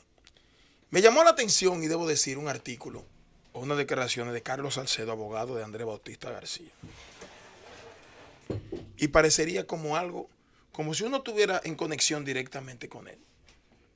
Porque hay tantas cosas que uno tiene que sacarle a esa investigación que hoy tiene sentado a 7 individuos, de los cuales yo he dicho públicamente que estoy convencido y seguro de que no buscan nada en ese expediente. Y no lo digo porque, y a veces no quiero decirlo porque se entiende, no, porque son de la oposición y porque tú perteneces a un partido que está en la oposición. Yo creo que la acusación en contra de Chuy Andrés Bautista es para tratar de justificar la exclusión de otros. Yo creo eso, que tienen que estar ahí, del partido de gobierno. Y decía Carlos Salcedo que ciertamente... Pero no justifica, es una cosa no justifica otra. Pueden tener otro objetivo, pero no para justificar la exclusión de otros. No, lo que pasa es que al contrario, la inclusión de ellos dos motiva a pensar en la necesidad de incluir a otros. No, lo que pasa es que si tú coges la acusación de Víctor Díaz, de Conrado Pitaluga, tú te das cuenta que hay argumentos. A uno no le luce porque van a decir, bueno, sí, porque tú sabes, porque tú lo dices. Pero tú me dices a mí que chuta por 2 millones de pesos, que lo tiene cualquiera y lo gastan muchos esos bandidos que están administrando fondos públicos. Y buscan el restaurante y tú coges a Andrés Bautista y te dice a ti, bueno, que tu patrimonio creció con 3 empresas, o sea que su empresa tiene que quebrar obligado para que tú no seas acusado de lavado. Y otro que ocupó la misma posición que él y aprobó el financiamiento del 95% de la obra no está preso. O no preso, que no está preso ninguno, pero sometido. Entonces, cuando tú buscas el argumento que plantea Carlos Salcedo hoy, que lo leí, que te dice a ti, bueno, cuando viene a ver, el único pecado que tiene es no haberse quedado en el Partido Revolucionario Dominicano. Porque en el Partido Revolucionario Dominicano hay gente ahí que tiene que estar encausado, pero son aliados al gobierno. Carlos Salcedo. ¿Tú me entiendes? En otro partido, y yo lo puedo decir en el mío también. Pero debieron haber gente ahí, por lo menos interrogada, investigada, si la investigación era seria. Pero tú no puedes decirme a mí que entre los 7 acusados tú tienes un individuo que recibió un cheque de Ángel Rondón, que le dio cheque a todo el mundo. Cuando viene a ver de esos mismos que están administrando justicia, cuando viene a ver un cheque también que le dio, pero este es este país. Entonces, óigame, ojalá que la investigación sea seria. Mira lo que dice Víctor Díaz Rúa hoy. Oigan esto. Y por eso yo lo conecto con lo que dijo Carlos Salcedo. ¿Sabes lo que dijo Carlos Salcedo? Cuidado si es por eso. Víctor Díaz Rúa acaba de decir ahora mismo que todo, él lo autorizó, toda la adenda, porque primero salía autorizado por el presidente de la República. Y no es verdad. El presidente de la República aprueba lo que tú le llevas y lo convence de que es necesario hacer. No de que no, que Leonel Fernández se soñó con que había que hacer una adenda. No, él la aprobó, Víctor Díaz. Y son cómplices tal vez los dos que no estén causados tampoco. Yo vi que... Porque te la llevaron, usted la llevó. y dijo que había necesidad de hacer una adenda. Quería decir eso porque tenemos un invitado, Yulisa. Yo vi que Víctor Díaz Rúa decía que todos los contratos que él trabajó, ejecutó, firmó, antes habían sido firmados por el Poder Ejecutivo. Y cuando él dice eso, está vinculando directamente al expresidente Leonel Fernández. Y parecería que él está utilizando la misma estrategia que utilizó Temo, de decir que ese dinero no era de él, que era del jefe, del que estaba más para arriba. Algo que a Temo le dio bastantes resultados, que uno no sabe si le va a dar resultados a Díaz Rúa. Pero que Temo, vamos a hablar claro. Pero dejemos esa discusión de Temo Temo habló para claro. posterior. O sea, fue muy claro y específico. Temo habló muy sí, claro. es Bueno, diferente. tenemos con nosotros al embajador extraordinario del Guatemala, el señor Rudy Armando Coxaj López. Buenas tardes, Buenas bienvenido. tardes, es un gusto estar con ustedes aquí compartiendo. Pero sobre todo, embajador, yo quisiera, porque creo que puede ayudar mucho a este país, que usted nos explicara qué fue lo que pasó en Guatemala que permitió crearse un mecanismo institucional de justicia que hizo una campaña de investigación sobre corrupción que llevó hasta presidente a la cárcel. ¿Qué pasó en Guatemala? Bueno, en Guatemala, después de los acuerdos de paz, quedó instituido que debía haber una institución alterna que no perteneciera a entidades guatemaltecas, sino externa. Entonces se le pidió ayuda a Naciones Unidas y así se creó la pues entidad, la conocida como CICIG, que es la Comisión Internacional contra la Impunidad en Guatemala. Y este está conformado por juristas internacionales de reconocida trayectoria. Nombrado por la ONU. Sí, en conjunto con países donantes, países europeos, Estados Unidos. Pero aprobada por el Congreso de Guatemala. Por los tres poderes del Estado. Fue la negociación de la paz. Y entonces, eso, pues nosotros podríamos decir que después de la guerra interna que tuvimos quedamos debilitados. Y entonces se formó lo que nosotros decíamos la rosca, que era que aunque cambiaran los gobiernos siempre se quedaban gobernando en mandos medios.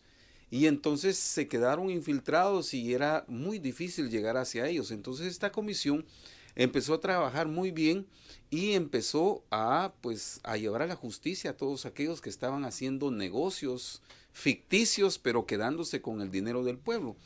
Y entonces se limpió la parte del gobierno y también muchas empresas, empresarios de la sociedad civil que eran cómplices de ello. También fueron llevados a la justicia. Y de ahí, que tuvimos varios presidentes, ya son 3 presidentes que fueron llevados a la justicia. 3 presidentes. Uno salió libre porque no le encontraron los hechos, pero uno estuvo preso 5 años. El otro presidente, Otto Pérez Molina, que él estaba en el poder cuando fue llevado a la justicia. Es decir, sacado del poder para ir a la justicia. Es correcto, y también la vicepresidenta y cerca de 22 funcionarios que trabajaban con ¿Cómo ha él. recibido Guatemala esa experiencia? Mire, una experiencia muy interesante porque permitió limpiar todo el aspecto gubernamental que estaba de alguna forma creando problemas internos y llevándose el dinero de los guatemaltecos para otros rubros, ¿verdad? Entonces ha sido una muy buena experiencia. Ahora, quiero decirles que con esta institución se aprobaron muchos decretos que le permitían a la justicia llegar a utilizar tecnología de punta, escuchas, etcétera. Pero también quiero decirles que esta comisión empezó a adquirir poder y más poder y más poder, y entonces en algún momento tenía tanto poder que ya se había convertido en un ente paralelo que ya quería como dominar la parte de los tres poderes del Estado. Entonces ahí fue donde Guatemala dice, bueno, queremos ya un cambio, porque esa comisión cada 2 años se le puede pedir la renuncia, pero efectivamente ya llevábamos 11 años, se le iba dando, cada 2 años se le volvía a instituir.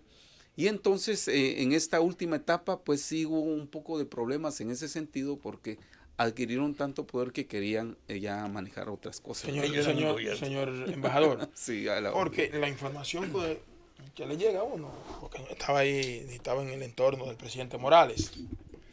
La información era que el presidente Morales quería poner fin a la estadía de esa comisión en Guatemala. Recibió el repudio social. Porque mientras Jimmy decía que era una necesidad nacional de que salieran porque estaba rogándose tal vez derechos que no se le atribuyeron al momento de su conformación en Guatemala, la sociedad no quería que salieran de allá de Guatemala, ni quiere tampoco, y por eso creo que les rechazaron la decisión que tomó el presidente Morales. Sí, en términos de decisión internacional, el presidente es el único que tiene la potestad de decidir, digamos, si por ser organismos internacionales. Y entonces la Corte de Constitucionalidad dijo, miren, no le hagan caso al presidente porque pues apoya. Hay un tribunal constitucional. Sí. Y entonces pues hubo una querella y se volvió un problema legal muy fuerte en el sentido de que según la Constitución, el único que toma decisiones con relación a los organismos internacionales o temas externos de nuestro país es el presidente. Entonces hubo ahí un dilema muy fuerte que en este momento está entrampado, pero la comisión pues ya no está funcionando como estaba funcionando. Yo no le voy a decir acá si fue buena o fue mala la posición, pero le doy la versión, digamos, del gobierno de Guatemala. Es que consideramos nosotros que esa comisión llegó por 2 años y cada 2 años se le volvía a renovar su contrato, por así decirlo, pero al llegar ya a tener 11 años, sí había cierta influencia. Sí, y quiero decirles también que la comisión de CICIG, el presidente de Guatemala no quería que terminara.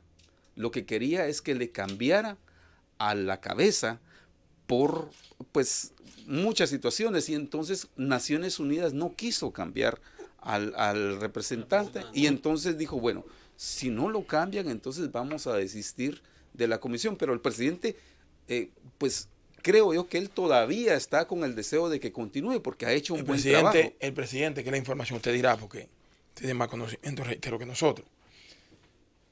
El presidente puede proponer la salida de la comisión, siempre y cuando esté justificada y aprobada por quienes tenían la facultad, y en el momento así lo aprobaron, que era el Congreso, si no había ninguna vulneración a la Constitución de la República. No era decir, yo decido que te vaya, porque si hubiese sido así, cuando Otto Pérez Molina estaba en peligro de que esa comisión lo investigara, solamente había que firmar un decreto y se iban.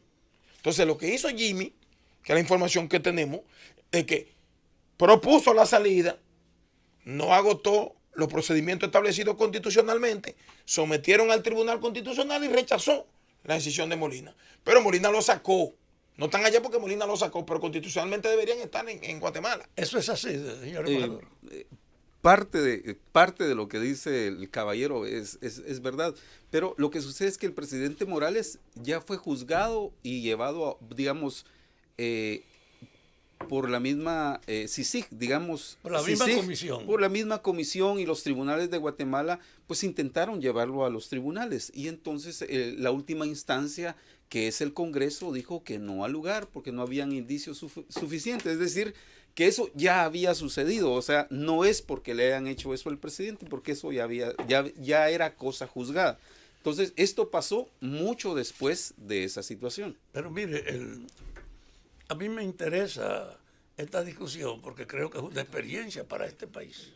No, le quiero decir que los guatemaltecos queremos y apreciamos esta Comisión Internacional contra la Impunidad. O sea, estamos de acuerdo, la valora, pero la verdad es que sí, ya era importante un cambio de la cabeza. Estaba de harto de la comisión, ya aunque era buena. Vamos a hacer una pausa y continuamos al regreso con esta entrevista al embajador de Guatemala, el señor Rudy Armando Cosac López. El gobierno de la tarde. Regresamos al gobierno de la tarde. Está con nosotros hoy el embajador de Guatemala en República Dominicana, el señor Rudy Armando Coxac López, en una entrevista muy especial. Embajador Coxac, la República Dominicana, al igual que Guatemala, pertenecen o forman parte del Tratado de Libre Comercio de Centroamérica, República Dominicana y Estados Unidos. En los últimos años, Guatemala aparece como uno de los países que mejor provecho le está sacando a esa relación comercial o a ese tratado de RECAFTA. Vemos que sus exportaciones hacia Estados Unidos han crecido considerablemente y su balanza comercial se ha ido equilibrando. Lo mismo ocurre también con su relación comercial con la República Dominicana, donde su balanza comercial en el caso de la República Dominicana es bastante muy positiva, puesto que nosotros exportamos muy poco hacia allá. Quisiéramos que nos hable del intercambio comercial, primero de Guatemala con Estados Unidos y a qué atribuye o se puede atribuir ese crecimiento que ha tenido en los últimos años, y luego la relación comercial de Guatemala con la República Dominicana. Sí, miren, nosotros con Estados Unidos mantenemos una excelente relación. La mayoría de nuestros productos de la agricultura son exportados hacia Estados Unidos, digamos un 75% y un 25% son exportados hacia Europa. Y hay algunos lugares, digamos, que hemos estado mejorando, digamos, con República Dominicana. Es que muchos productos que nosotros le vendíamos a Estados Unidos llegaban a Miami, ellos los reempacaban y se los vendían a República Dominicana. Y entonces, ¿qué está pasando ahora? Digamos, lo que está sucediendo es que ahora ya hemos hecho negocios directamente con República Dominicana para que no vaya a dar toda la vuelta allá a Miami. Entonces, eso mejora el precio y mejora pues los tiempos, ¿verdad? Entonces, en ese sentido hemos avanzado. Guatemala pues se mantiene como el país de Centroamérica que tiene la economía más grande, ¿verdad? Y entonces, de los productos guatemaltecos se surte buena parte de Centroamérica y, digamos, los anaqueles de los supermercados de República Dominicana, especialmente en el tema de la confitería, de shampoos, jabones, todo lo que es belleza y plásticos. ¿Qué población tiene hoy Guatemala? Guatemala tiene 16.5 millones de habitantes en un territorio de 108.889 kilómetros cuadrados. El doble de la República Dominicana. ¿Y cuál es la cifra de intercambio comercial entre los dos países? Tal vez la más reciente del año pasado. Pues mire, para darle un parámetro así general, nosotros le vendemos a República Dominicana un 60% y República Dominicana nos vende a nosotros un 40%. Pero está ocurriendo algo que es interesante. República Dominicana, porque tiene mucho efectivo, están comprando empresas en nuestro país, producen allá y ya los traen para acá. Eso le va a decir, hay varios empresarios dominicanos que se han establecido. Sí, pero yo le quiero decir, yo sé de empresarios de Guatemala que están invirtiendo aquí. Es correcto. Pero una pregunta, sí. Señor embajador. ¿Se pueden decir los nombres de los empresarios que están invirtiendo allá? Porque cuando viene a ver son políticos que se engancharon empresarios ahora, consiguieron unos cuartos y están invirtiéndolo en Guatemala, como lo están haciendo en Panamá. No lo ponen a él. Celso Marancini está establecido, tiene una empresa. Yo no estoy hablando, no, que menciona algunos nombres. No, pero digo, yo menciono a Celso Marancini porque Celso Marancini. Porque cuando viene a ver el señor embajador, que no ha distinguido con su presencia hoy, te menciona un nombre y dice, por ejemplo, el empresario fulano de tal, y es un miembro del comité central. Yo soy amigo de uno que está haciendo una inversión aquí para crear grandes locales, porque han descubierto que tener grandes locales para rentarlo es una de las más seguras inversiones. Un guatemalteco que tiene inversión en Panamá, que es de los jerarcas de la economía. Y yo creo que eso es parte buena, que nos vinculemos. El ex embajador, Elic Fernández, hizo un excelente trabajo allá en el tiempo, en la estadía que tuvo, en el tiempo que estuvo allá, procurando inversión. Antes de que lo sacaran. Antes de que lo sacaran, lógico, porque ahora hizo un buen trabajo y logró mucha inversión de Guatemala a República Dominicana y viceversa. Independientemente. Entonces, ¿por qué se lo llevaron por la vía del ponche? Si era porque hay gobiernos que cuando tú lo haces. No, sigue, Fafa. Señor embajador, ¿cuáles son las áreas donde se están desarrollando inversiones de guatemaltecos en la República Dominicana? Bueno, podríamos, de Guatemala en República Dominicana. Bueno, y viceversa también. Sí, le puedo mencionar, digamos, dos grandes áreas donde hay inversión guatemalteca. Ingenio Barahona, por ejemplo, es manejado y gobernado por guatemaltecos. Se sabe eso aquí. Sí, sí. También tenemos en el tema de las harinas, molinos modernos. Sí. Está con los molinos Eso es Guatemala modernos. también. Sí, esa inversión Guatemala. guatemalteca. Pero nosotros allá, señor embajador, los nombres de alguno que usted conozca ahí. Pues mire, hay un listado y es un listado público. Con mucho gusto yo se los puedo proporcionar. sí, pero sí, no, yo lo voy a no- llamar. no tengo los Como nombres. son las cosas hoy que ya no hay inversionista clandestino. No, No, pero es como no está público. pendiente de eso, cuando viene a ver se topa con alguno de esos exastres y es cosas que ahora son multimillonarios, invierten en todos los países del mundo. En el área financiera no están invirtiendo guatemaltecos en República Dominicana.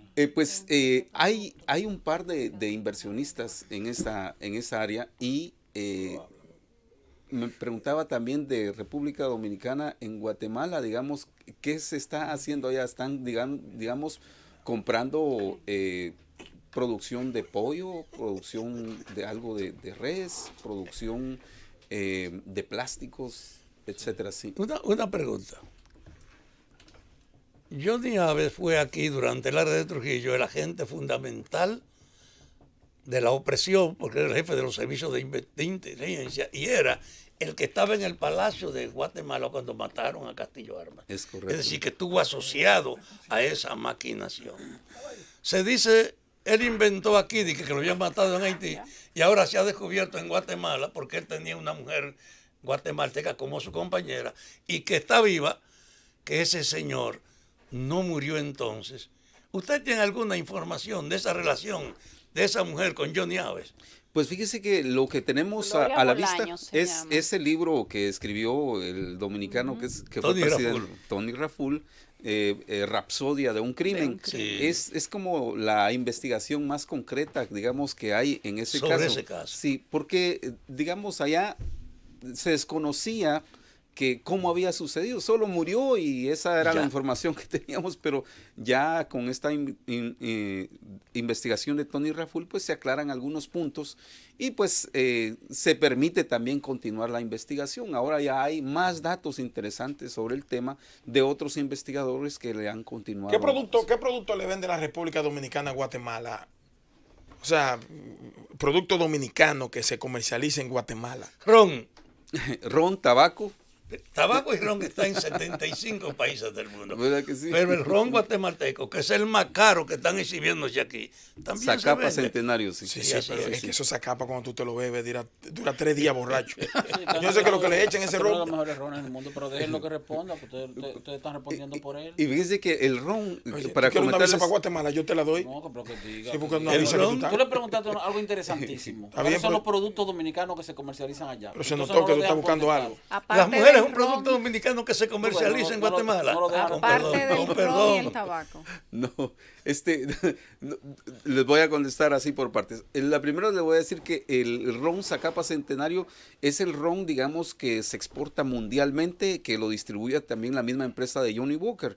Y entonces eso lo ha catapultado. Buenísimo. Ellos dicen, ¿cuál es nuestro secreto? Bueno, que se hace, que se fermenta en barricas de roble más allá de las nubes, en una altura pues bien grande. Pues ha de tener otras cosas, pero esa es como una característica. O sea, el que yo ellos estoy comprando aquí, resaltan. el que yo compro aquí fue que lo subieron más allá de la nube de Sí, allá. para fermentarlo, sí. El añejamiento. El añejamiento. El Son añejamiento, los sí. más altas. La otra pregunta era, Los productos dominicanos que se comercializan allá, Sí. le preguntaba a Eddie. sí, miren, allá en algún momento nosotros tenemos algún déficit digamos, de algunos víveres, entonces se los compramos a República Dominicana. Consumen Hay- los mismos víveres que nosotros. Sí, sí, sí. Pero que ellos vienen Muy víveres de parecido. allá, también de Guatemala Sí, aquí. de allá también traen para Pero no, acá. yo no entiendo, porque nosotros mandamos plátano para allá y ustedes mandan plátano para acá.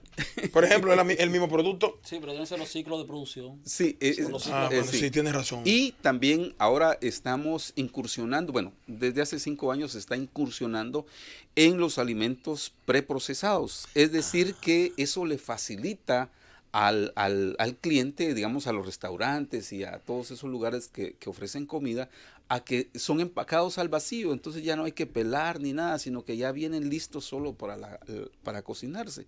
Y nos ha funcionado mucho en Europa y en algunos países caribeños. Y la tasa de empleo en Guatemala, alta, baja. Sí, sí, es alta, claro. De desempleo, mejor dicho, de desempleo. Tenemos desempleo, eso es muy claro. Yo quiero una pregunta concreta. Las Fuerzas Armadas, en la etapa democrática, ¿Fue una continuidad o hubo algún cambio y adecuación? Sí, mire, la sociedad civil, después de que terminamos la guerra interna, dijo que el ejército no se metiera en absolutamente nada que tuviera que ver con la seguridad civil. Entonces el ejército allá no está involucrado en eso. Entonces, ahora, ¿qué está haciendo el ejército? Digamos, como la teoría que dice, ¿verdad? En tiempos de paz, prepárate para la guerra, pero no, allá ¿qué está haciendo el ejército ahora? Digamos, está cuidando nuestras fronteras, pero también está trabajando mucho en el tema de educación y prevención del delito, que en eso sí. ¿Y el tráfico de drogas allá en Centroamérica? Pues sí, pasa bastante droga, un 80%, perdón, podría decirle que los mayores incautamientos de droga se han dado en este gobierno. En este gobierno hemos incautado la mayor cantidad de droga históricamente. Significa que los otros gobiernos la dejaban pasar. Señor embajador, estamos terminando ya casi el espacio, pero quisiéramos que usted nos diga, en el tiempo que usted tiene representando a Guatemala en la República Dominicana, cuáles son las gestiones que se han hecho durante su estadía aquí para fortalecer las relaciones entre los dos países, tanto en términos económicos como educativos y culturales. Sí, miren, nosotros hemos empleado mucho la diplomacia comercial porque este es un país de mucha oportunidad y hemos trabajado en esa parte. La parte, digamos, cultural también. Quiero decirles que Guatemala es un país que tiene mucha cultura maya. Muchos recursos para el turismo. Fíjese que en otros medios de comunicación me preguntaban, mire, ¿y qué pasó con los mayas? ¿Por qué desaparecieron? Y yo les digo, miren, los mayas nunca desaparecieron. Prueba de ello soy yo, porque yo soy descendiente de la cultura maya, con mucho orgullo. Y pues los mayas, lo que pasó que ellos se anticipaban a los tiempos y determinaron que ahí iba a ocurrir algún tipo de desastre y se cambiaron de ubicación. Pero hay mucha población autóctona allá. Sí, el 50% de los guatemaltecos tiene descendencia maya. 50%. Y el otro 50% es mestizo o proveniente de algunas otras culturas. ¿Qué tipo de idiomas se conservan en ellos? Miren, tenemos 24 idiomas, incluyendo el español. Yo se preguntaba por eso, para que usted sepa que no es paja coco lo de Guatemala. Y entonces, pero el español nos es común y así lo mismo la gastronomía, tenemos una gastronomía enorme. Pero continuando con su pregunta, quiero decirles que hemos firmado ya varios convenios con República Dominicana. Guatemala y República Dominicana tienen muchas cosas en común. Nos consideramos un país hermano de República Dominicana. Yo admiro mucho sus playas y tantas cosas importantes que tienen, pero su gente, esa característica de la gente servicial, atenta, es de verdad inconfundible. Muchas vamos gracias. a hacer un viaje a Guatemala entre nosotros. Búscale una visa, Esteban, que se la ganó. No se necesita No visa. se la ganó. No se necesita Sí, visa. pero dénsela. Se la ganó. Se la ganó Esteban su visa. Gracias al embajador Rudy Coxal López por haber estado con nosotros en esta tarde del Gobierno de la Tarde. Señor embajador, las puertas de la Z y del Gobierno de la Tarde específicamente siempre están abiertas para usted y para Guatemala. Gracias, muy amables. Me siento muy contento cuando vengo a esta emisora porque sé que es una de las más importantes de República Dominicana. Gracias por la invitación. Gracias a ustedes por estar con nosotros hasta esta hora. Nos reintegramos mañana nuevamente a las 3 de la tarde. Buenas noches. El Gobierno de la Tarde.